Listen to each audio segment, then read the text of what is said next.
السلام عليكم ورحمة الله وبركاته. الحمد لله وحده والصلاة والسلام على من لا نبي بعد. أما بعد، قال النبي صلى الله عليه وسلم: من قال استغفر الله الذي لا إله إلا هو الحي القيوم وأتوب إليه غفرت خطاياه حتى مثل زبد البحر. چھوٹا سا ذکر، چھوٹا سا استغفار اور سمندر کی جھاگ کے برابر اگر آپ کے گناہ ہوں، اللہ تعالیٰ ان کو معاف کر دیتا ہے.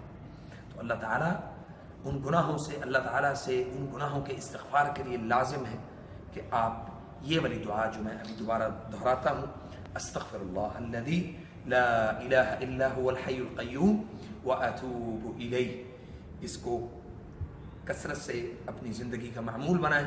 اللہ تعالیٰ ہمیں اس عظیم ذکر کو اپنی مکمل زندگی میں اختیار کرنے کی اللہ ہمیں توفیق عطا فرمائے. السلام علیکم ورحمۃ اللہ.